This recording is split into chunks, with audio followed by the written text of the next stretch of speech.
ku soo dhawow Somali Online Academy.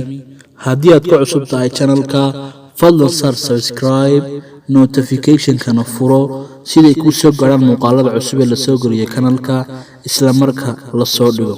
Waad mahadsantahay. Assalamu alaikum. Cashirkan maanta waxaa ku saabsan English for you weeyaan. Waa childhood memory, waa xusuusaha carruurnimo. Waa anigoo ah Khalid Cabdi. Halkan waa Somali Online Academy. La soco casharka oo dhammaystiran haddaba. Ma u baahnayd barashada luqadda Ingiriisiga? Ma heli weyday chance aad ku tagto iskuul ama fasal? Haddaba waxaan ku diyaarinay hal cusub oo ah barashada luqadda Ingiriisiga adiga oo jooga gurigaaga.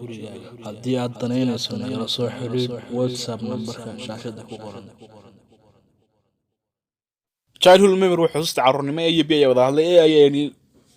Did you have a happy childhood? Yes, I enjoyed playing hide and seek with my parents. Did you have miyaad haysatay a happy childhood? Carruurnimo faraxsan ama waqtiga carruurnimada miyaad ahayd mid faraxsan? A happy childhood waa carruurnimo faraxsan ama waqti carruurnimadaadi miyaad faraxsanayd? Yes, I enjoyed waxaan jeclaa playing ciyaaritaanka hide isqarinta and seek iyo raadinta with my parents lodkayga ama dadkaan isku da'dan nahay facayga aan odhan karnaa dadkaan isku da'dan nahay. Yes, I enjoyed waxaan jeclaan jiray playing ciyaaritaanka hide and seek dhuumaalaysi baan odhan karnaa af Soomaali ahaan with my parents aan la ciyaaro dadkaan isku da'dan nahay ama isku lodka nahay. Ayaa jawaab su'aal kale weydiiyay, did you spend miyaad ku qarash gareyn jirtay your childhood carruurnimadaadii in a city caasimadda or a countryside mise baadiyaha aad joogi jirtay? Did you spend your childhood in a city or on a countryside?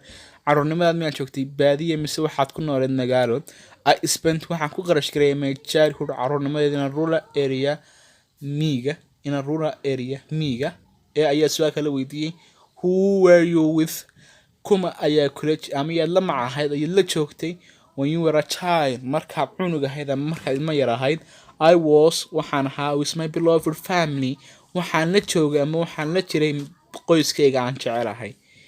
Su'aal kale ayaa la weydiiyay, what did you want? Maxaad doonaysaa to be? What did you want? Maxaad rabtay inaad noqoto? What did you want to be? Maxaad rabtay inaad noqoto when you were a child markaad cunug yar ahayd markaad ilmo yar ahayd?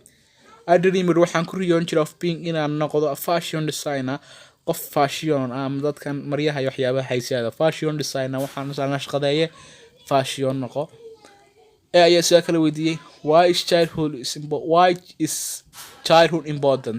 Maxay carruurnimadu faa'iido leedahay ama maxay carruurnimadu muhiim u tahay? Because maxaa yeelay ayuu ugu jawaabay, it shapes waxay qaabaysaa ama waxay soo saartaa people dadka into who they will become, qofka ay noqon lahaayeen. Qofka carruurnimadiisa wuxuu sameeyay bay noqdaa markuu weynaadana.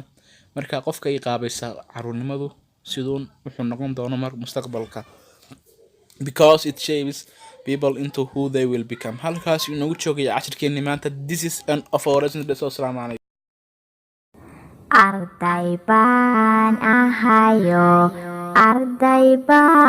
ahayo oo waxii wadankan ahayo.